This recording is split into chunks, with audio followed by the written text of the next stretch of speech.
मैंने जीवन में कभी औपचारिकताएं नहीं निभाई हैं, औपचारिकताओं को तोड़ा है, जिंदगी के व्याकरण का कई बार उल्लंघन किया है। इसलिए यह धन्यवाद ज्ञापन भी शायद उसी कड़ी में होगा। और अपने लोगों के प्रति हम लोग कम आभारी रहते हैं, लेकिन आप सब यहाँ पर आए, इसलिए मैं बहुत आप सबके प्रति शुक्रगुजार हूँ। और ऐसा कहना औपचारिक सा भले लग रहा हो, लेकिन सच यह है कि ऐसे मौक़ों पर हम लोग कम एक दूसरे के साथ कोई मानस मंथन कर पाते हैं और दिल की बात बहुत साफ गोई और बेबाकी से कर पाते हैं। भले हमारा उससे इत्तेफाक हो ना हो, अक्षरशः हमारा नज़रिया चीज़ों को देखने का हो सकता है उम्र के कई वक्फे के बाद यह एहसास होता हो कि हमने कुछ गलतियाँ की, लेकिन वो अब ये कहते हैं ना कि मैं मरूंगा सुखी क्योंकि मैंने ज़िंदगी की धज्जियाँ उड़ाई। तो इसलिए कई बार कुछ रास्ते जो हैं आपके खुद के तय किए हुए होते हैं। जीवन जो भी आपने चुना है और जिस धारा के साथ भी आप करते हैं, ये आपका तय किया हुआ रहता है। मिसाल के तौर पर मैं कभी इस बात को लेकर रिग्रेट नहीं करूँगा कि एएसएफ में मैंने जीवन के बहुमूल्य समय गुजारे। जेएनयू गेट सेंटर करने के बाद जेएनयू के बारे में जो पहला ख्याल आया वो क्या जेएनयू से निकलने के दौरान भी रहेगा क्या? वो 3 वर्ष उथल पुथल के जेएनयू परिसर के और सब ने अपने अपने सच भोगे, लेकिन हर जो कदम है आपका वो आपको कुछ न कुछ सिखाता है। गांधी कहते थे student acquires quarter of his knowledge from his own intelligence, second quarter from his co-students, third quarter from his teacher, and the final quarter in course of time by his or her experience। ये तजुर्बा ही है। और जहाँ तक बात BP मंडल साहब की है, मैंने शुरू में कहा कि एक व्यक्ति केंद्रित विमर्श हम लोग आज नहीं कर रहे हैं। उनको याद करने के बहाने भी सिर्फ उन्हीं तक महदूद नहीं है बातें, उसकी इर्द गिर्द बहुत सारी चीज़ें घटित हुई हैं। और आपने कहा भी रोशन भाई, और हम सबके ख्यालों को रोशन किया है, थोड़ा और समृद्ध किया है। आपके प्रति हम सब आभारी हैं। आप आए, हमारे वरीय साथी, आपने बहुत तफसील से तमाम संघर्षों का जिक्र किया है। बहुत सी बातों से मैं असहमत भी हो सकता हूँ और वेल देयर टू कहते ही थे, I may disagree with everything that you say, but I will defend to the last drop of my blood your right to say so. मैं बहुत अदब के साथ आपको सुनता हूँ, आपकी बातों, आपकी भावनाओं के प्रति मेरे मन में बहुत इज्जत है। और ऐसा कहकर मैं यह भी नहीं समझता हूँ कि चीज़ें एकदम जहाँ से शुरू हुई थी वहीं तक अभी जड़वत है। बहुत चीज़ें बदली हैं। मैं आपको कहूँ, कोसी कॉलेज खगड़िया में मेरे पिताजी के नाना जी कबीरपंथी थे, भजन वगैरह करते थे। मेरे पिताजी के जो पिताजी थे यानी दादाजी, मेरे पिताजी 3 साल की उम्र के थे। मेरी एक बुआ माँ के गर्भ में ही थी और दादाजी मेरे चल बसे। कबीर मठ पर 50 साधु संतों का खाना सिर्फ 3 पिछड़े दलित समाज के व्यक्ति बनाते थे और आटा गूंथने और रोटी बेलने का काम मेरे बाबूजी के हिस्से था। और उफ तक नहीं उस गर्मी में मैट्रिक तक की पढ़ाई उन्होंने कबीर मठ रौन हुआ करता है खगड़िया में एक जगह है, मिश्री सदा जी ने कॉलेज खोला। आजकल वहाँ इंजीनियरिंग कॉलेज खोल दिया है मिश्री जी ने सब जगह। और मैं सर पटकता हूँ कि डिग्री कॉलेज बड़ी मुश्किल से, आज न कल उसको कंस्टिट्यूएंट होना था, लेकिन सरकार का हेडेक था ज़मीन एक्वायर कराना। लेकिन वो जो उस इलाके के लोग नमक रोटी मिर्च प्याज खाकर भी ग्रेजुएट हो सकते थे और होते ही थे, एफिलिएटेड कॉलेज का फॉर्म और भरते ही थे, उसको अपने पूरी तरह से एक विशाल कैंपस को ख़त्म कर दिया। क्योंकि हमारे लोगों ने ह्यूमैनिटीज और सोशल साइंसेज और ये महत्व को नहीं समझा। उसको लगा कि इंजीनियरिंग कॉलेज खुल रहा है तो भाई इंजीनियरिंग कॉलेज में जो कम्पीट करेगा उसका एडमिशन होगा, वो उनकी रोहन और बतना के लोगों का थोड़े एडमिशन हो रहा है। तो ये भी एक हम समझते हैं कि शिक्षाविद का यह भी काम है कि आपके व्याख्यान का असर समाज पर कितना पड़ रहा है, उसका भी मूल्यांकन होता रहे। और चूँकि कुछ बातें कह देना मैं ज़रूरी समझता हूँ, ये मौका भले ना हो, मौका देखकर मैं नहीं कहता हूँ क्योंकि मैं मूलतः मौका परस्त व्यक्ति नहीं हूँ। तो इसलिए कई तरह की बातें हम लोगों के मन में अनास्था का माहौल है। हमारे अच्छे दोस्त भी जो अग्रणी समाज से हैं तो हमारे मन में शको शुबा पैदा हो जाता है। हमको उस वक्त मधु दंडवते को याद करना चाहिए, हमको SM जोशी को याद करना चाहिए जो मंडल के घनघोर रूप से पक्षधर थे। विनोद चंद्र पांडे सेक्रेटरी थे, उनको बार बार एक नोट तैयार कर रहे थे। आप अवगत होंगे इस बात से, ये जो आगजनी की खबरें और आत्मदाह की खबरें ले जाके आरिफ मोहम्मद खान और नेहरू भगत सिंह के सामने पटक देते थे कि इसको वापस ले लीजिए, सरकार भी बच जाएगी, इकबाल भी आपका रहेगा और समाज जो आपको खलनायक की तरह आपका अपना समाज पेश कर रहा है उससे भी आप निजात पा लेंगे। लेकिन जैसे भनक लगी शरद यादव जी आग बबूला हुए और उनका साथ अगर किसी ने दिया तो मधु दंडवते जी ने। बताइए मधु दंडवते जी कौन समाज के थे?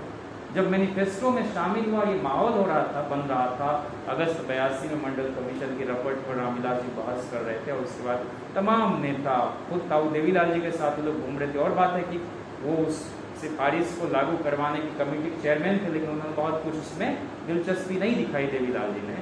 तो उस वक्त SM जोशी बीमार थे, कैंसर से पीड़ित, मुंबई के हॉस्पिटल में।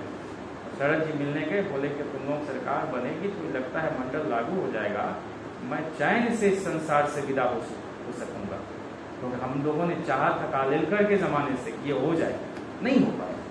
तो ऐसे भी बहुत विरले लोग हैं, संख्या कम जरूर है। हम समझते हैं कि अग्रणी समाज के अंदर भी एक प्रशिक्षण का काम बहुत ज़रूरी है, एक सचेतीकरण, एक संवेदीकरण। और हम बहुत विंडिक्टिव होकर नहीं सोचते हैं, हम उनको अपना दुश्मन नहीं मानते, अदावत नहीं पालते। मैं आचार्य आनंद प्रधान जी का शिष्य हूँ और मैं उनको आचार्य श्रेष्ठ करता हूँ। मैं रूस जा रहा था, आउट ऑफ द वे जाकर फाइनेंशियली हर तरह से उन्होंने मेरी मदद की। मैं पहली बार इस बात को बोलना नहीं चाहता था, क्योंकि उनके मेरे बीच का एक बहुत ही नितांत निजी और फिर कभी मतलब बहुत तरह से ऐसे लोग हैं जो एकदम एक हम समझते हैं कि एक शिक्षक वही है जो अपने छात्र छात्रा में शक्ति का संचार कराता हो। आप शक्ति का संचार करा रहे हैं, वो शक्ति हम में संचरित नहीं हो रही। ना आप हमारे शिक्षक, ना मैं आपका छात्र। आप ब्रह्मा हो सकते हैं, विष्णु हो सकते हैं, महेश हो सकते हैं, गुरु नहीं हो सकते अगर ये तादाद में संबंध हमारे आपके बीच नहीं है। तो इसलिए ये एक बड़ी एक नुकसान हुआ, समझता हूँ एक समाज का एक कलेक्टिव नुकसान हुआ है कि हम एक दूसरे पर भरोसा नहीं कर पा रहे और उसकी जड़ में ये जाति व्यवस्था है। तो इसको जब सब लोग, और जाति से निकलना आसान काम नहीं है, मैं खुद को भी उसमें शामिल कर रहा हूँ। माने जाति को भी जहन में लेकर लोग चलते हैं जब दिल्ली आते हैं, तब भी कैंपसेज में भी हमको अपनी जाति के लोगों के साथ बैठकर ज्यादा कंफर्ट जोन में होने का एहसास होता है। ये क्या है? हम नई जमात में बदल रहे हैं, हमारे अंदर वर्गीय चेतना का नहीं विकास हो पा रहा है। हम सबकी अलग अलग तरीके से चिंता वही है जो आपकी चिंता है। लेकिन मैं आपको सच बताऊं कि यहाँ बैठे बहुत सारे मित्र इत्तेफाक भी रखेंगे जिस रोज, और मैं यहाँ कोई आके ऐसा छोड़ के ऑलरेडी नहीं ज्वाइन किया, ये आप बीती ना समझें, ये बहुत लोगों की जगबीती है।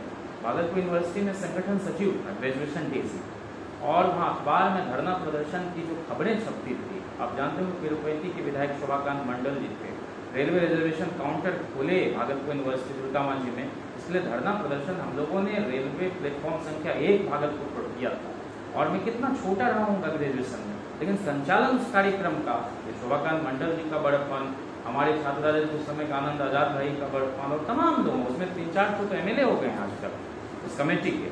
तो वहाँ से शुरुआत की, यहाँ कुछ नहीं था, इसलिए ऐसे ज्वाइन किया क्योंकि हमारे जहन में यथार्थ कम्युनिस्ट नैतिकता राहुल संकीर्त्यायन की भी होती थी, और चौधरी चरण सिंह एक विशिष्ट व्यक्तित्व भी हमारे घर में रखी हुई रहती थी। लोक लहर भी आता था, स्वाधीनता भी आता था, और इंडिया टुडे भी लोग पढ़ते थे, हिंदुस्तान भी पढ़ते थे। हल्की फुल्की बातों के लिए लोक लहर तो समझ में जल्दी आता नहीं। तो सूर्य नारायण सिंह को हसवा गेहूं वाली छाप पर MP के चुनाव में वोट दिया करते थे, और रामविलास जी के भाई पशुपति पारस जिनके पक्ष में लालू जी जाते थे प्रचार करने, चक्र छाप के निशान पर विधानसभा चुनाव हुए। तो हमें लगा कोई बहुत ज्यादा फर्क बचपन से नहीं देखा था, अलायंस था, होश संभालने तक अलायंस था, 96 के चुनाव तक था। तो इसलिए AISF ज्वाइन किया, और उसके रेजिग्नेशन के बाद जब यहाँ इस बात का हम सबको भान है कि अगर RJD में हैं तो नौकरी में मुश्किल होंगी, DU JNU आपको लगने नहीं देगा लोग, ये तो हम जान रहे हैं, और हम ये उम्मीद भी अपनी पार्टी के नेता से नहीं करते हैं कि वो इस सिस्टम में हमें लगा देंगे। सिस्टम बहरहाल आपका नहीं है, राजनीतिक सिस्टम जरूर विकसित हो गया होगा, पार्लियामेंट की संख्या और आपने नाक नक्शा बदल दिया होगा, लेकिन ऊपर का नक्शा आज भी नहीं। प्रेस गैलरी में जो बैठते हैं वो आज भी आपको विलन के रूप में पेश करते हैं। हम मानते हैं कि हमारी गलती है कि हमने अखबारात नहीं शुरू किए, हमारा कोई माउथ पीस नहीं है, टीएमसी के पास है, एआईटीएमके के पास है, डीएमके के पास है, जेडीएस के पास है, किसके पास नहीं है? इतना बड़ा समाजवादी पार्टी नहीं है। एक सोशलिस्ट स्पेक्टर ट्रैक भाई चलाते थे, वो भी आजकल बंद हो गया है। हमारे यहाँ प्रेम कुमार मनी जी ने राजद समाचार पिछले भैया जी के जयंती के समय से शुरू किया। चीज़ें धीरे धीरे बदलें।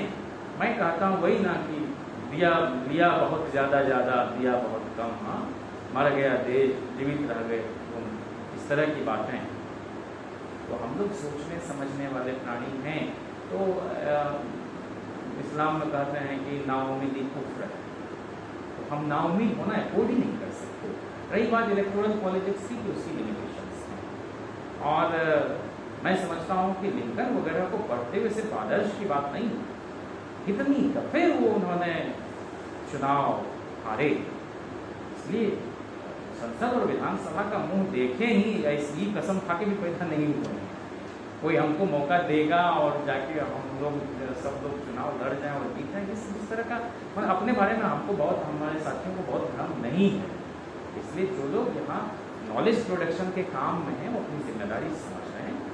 और आरजेडी में बहुत सारे लोग ऑफिस बेयरर भी हैं, यहाँ छात्र राजद भी उसका एक आनुषंगिक संगठन है, और मैं तो वहाँ पर हूँ, अभी स्टेट एग्जीक्यूटिव का मेंबर हाल ही में बनाया गया हूँ।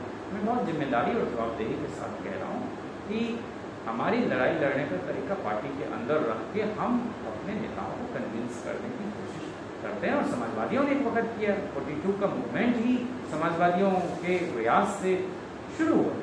तो इसलिए आज हम बहुत लोगों का योगदान हम सबके जीवन में, हम सबके प्रति आभार प्रकट करते हैं वीपी मंडल साहब के प्रति, और समझते हैं कि ये कारवां चलता रहेगा। और अपर कास्ट को लेकर इंक्लूडिंग मनोज झा जी हों, मेरे बहुत अच्छे संबंध हैं, और एक बिरादराना संबंध है। मैं समझता हूँ वो हमारी कम्युनिटी के हैं, एकेडमिक वर्ल्ड के हैं, और ये मैं निर्गुण में नहीं बोल रहा हूँ। जब मैं ऐसा बोल रहा हूँ उसको फील कर रहा हूँ। बहुत सारे दुख सुख में उन लोगों उनका हम सबके साथ राब्ता रहता है।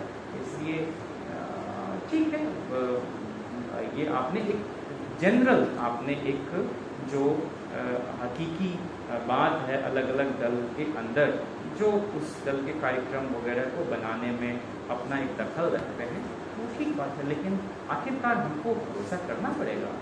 आखिरकार हम एक कदम बढ़ाएंगे तब तो उधर से भी एक कदम बढ़े। विद्वेष, और मैं समझता हूँ कि अनरीजनेबल विद्वेष तो रीजनेबल हो ही नहीं सकता है, मतलब वो बहुत प्रतिगामी ख्याल है। तो हम समझते हैं कि चीज़ें धीरे धीरे ही सही बदलेंगी, और 90 से लेकर आज तक सारे नेताओं ने सिर्फ अपने परिवार के लिए किया। मैं इस बात से भी नहीं सहमत हूँ, क्योंकि उसी कोसी कॉलेज में सॉल्ट एनालिसिस में वहाँ के प्रोफेसर साहब ईंट पीस के मिला देते थे, अब करते रहिए डिटेक्ट अब। लेकिन लालू प्रसाद जी की आमद के बाद ये सब बंद हो गया। बहुत सारे कॉलेजेस झाझा एक्सप्रेस हुआ करते थे, जितना ही संभव हो पाया अपने रामाश्रय बाबू से मैं पिछले ही साल मिला, और वो बहाली का 94 में मेरे पिताजी भी एफिलिएटेड कॉलेज में लेक्चरर थे। मेरी माँ उलाहना देती थी प्रोफेसर साहब कहलाने से कब तक घर चलेगा परिवार। तो 94 में ज़बरदस्ती फॉर्म भरवाई, और हम में से बहुत सारे लोग हैं जिनके परिवार में नाश्ते का कॉन्सेप्ट नहीं था, सिर्फ 2 वक्त का खाना होता था। 49 से काम चलता था शाम का, और दिन में 10-11 बजे खाना बनता था, वही लंच हो जाता था। लेकिन लालू प्रसाद जी के उस लोकतांत्रिकरण और कई तरह के सब्जेक्ट में जो भाषा है वही विषय है, और उसके एग्जामिनर उसी तरह के लोग, उसको बंद कराया। बहुत तरह के गोरख धंधे को, तमाम मुद्दे की तरह जो पैर पसारे हुए प्राइवेट इंस्टीट्यूशंस थे, बीएड कॉलेज, आईटीआई, पॉलिटेक्निक, और सब गैर मैंने एक तरह से वाजिब तरीके से चलते थे, उसको लगाया तो बहुत लोग चटपटा दी। इसलिए हम निगेट नहीं कर सकते इनके कॉन्ट्रीब्यूशन को, मुलायम सिंह जी के कॉन्ट्रीब्यूशन को, रामदास जी के कॉन्ट्रीब्यूशन को, शरद जी के कॉन्ट्रीब्यूशन को। विचलन पर भी आज बातें हुई हैं बहुत सारी।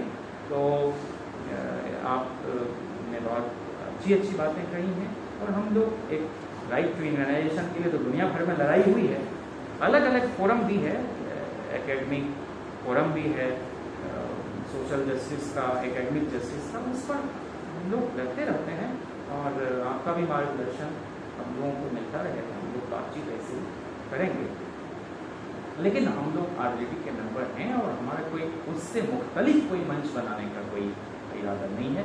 हाँ, ये ज़रूर है कि जो कोई भी कहीं से भी संबद्ध है और वो सामाजिक न्याय से जुड़े हुए जटिल से जटिल और सरल से सरल प्रश्नों को लेकर एक अपने दिल में कोई महसूस करते हैं कोई डर, तो हम सब लोग वहाँ बिरादराना भाव से काम। बहुत शुक्रिया।